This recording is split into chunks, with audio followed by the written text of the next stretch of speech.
তো কারোর হাত পা ধরে নায়িকা হতে পারবো না, পাঁচে নায়িকা হতে পারবো না, কারোর গার্লফ্রেন্ড হয়ে নায়িকা হতে পারবো না।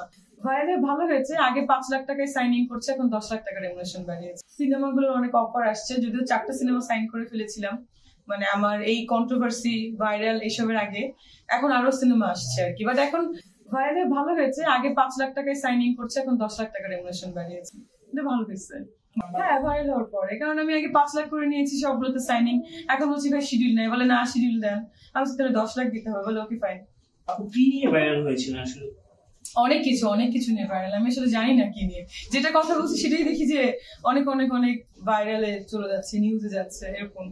আপু নিউজের পাশাপাশি অনেক পেজ আছে বা অনেক চ্যানেল আছে যারা শব্দগুলোকে কাট পিস করে আপলোড করে। তো ওই যে আগে একটা সিনেমার যুগ ছিল না যে কাট পিস চালাইতো মানে সিনেমার ভিতরে, সেরকম হচ্ছে আর কি। তো আপনার জন্য কি ভাইরালটা আসলে সাপে বর হলো? না মানে ভালো আবার খারাপও হলো। খারাপ হলো যে কিছু আর্টিস্টদের সাথে আমার ভুল বুঝাবুঝি হলো, তারা আমাকে এখনো ভুল বুঝছে, বা তাদের সাথে আমার রিলেশন খারাপ হলো, তারা এই তো। আর তাদের সাথে রিলেশন খারাপ হওয়ার জন্য যারা আমাকে পছন্দ করতো না, কিছু নায়িকারা, তারাও আবার আমার পিছনে লেগে গেল। তো এটা আসলে দুঃখজনক হইলো। আমি কিন্তু কাউকে নিয়ে কোনো বাজে মন্তব্য এখনো করিনি।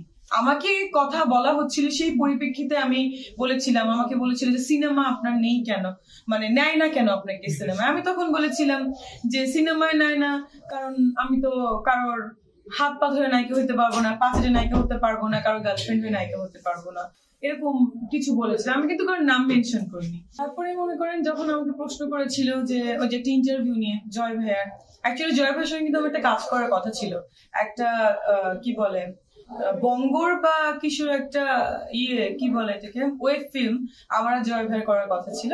তো ওই রিলেটেড তার সঙ্গে আমার অনেক দেখা সাক্ষাৎ হচ্ছিল, কথা হচ্ছিল। এখন কি হলো মানে আমাকে প্রশ্ন করার জন্য আমি বললাম যে ওই পুরনো কথা, তারপর তো আমি ইন্টারভিউ দিতে গেলাম না, পুরোনো কথা নিয়ে অনেক কথা হয়ে গেল যে ওই টাইমে আমার তাকে থাপ্পড় দিতে মন চাইছিল, এটা সেটা। আমি কিন্তু এখনের কোনো কথাই বলিনি। তো সেটা কি হলো, নতুন ভাবে হলো, সেও ভুল বুঝে আমাকে নিয়ে অনেক কুকুর টুকুর বললো, আমারও মাথা গরম হলো। মানে এটা আসলে খুব মানে একটা বাজে জিনিস হয়েছে, ভালো লাগে। আপু এখন আপনাদের ভিতরে সম্পর্কটা কেমন?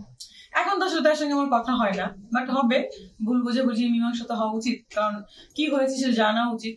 সেও চাচ্ছে কথা হওয়া উচিত, আমিও চাচ্ছি। কারণ মাঝখানে শিল্পী সমিতি বলেছিল যে তুমি যেহেতু তোমার সাথে গ্যাঞ্জাম হয়েছে, আমরা তাকে একটা নোটিশ পাঠাই, তাকে আমরা চার্জ করি। আমরা না, কোনো কিছু করার দরকার নেই। আমরা দুজন যেহেতু আমাদের যে প্রেসিডেন্ট মিশা ভাই সেটা দেশে নাই, তো সবাই আমরা একসাথে বসে এটা মিউচুয়াল, হয়তো বা আমি চাচ্ছি মিউচুয়াল হয়ে যায়।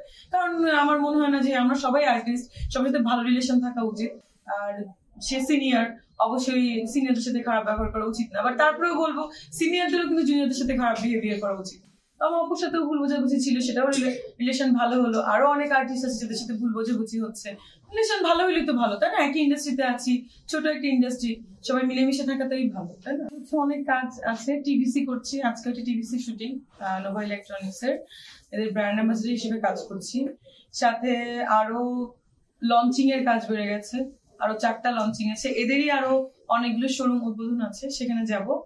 এবং সাথে আমার কিছু লঞ্চিং জুয়েলারির অনেকগুলো কাজ বেড়ে গেছে, এগুলো নিয়ে বিজি।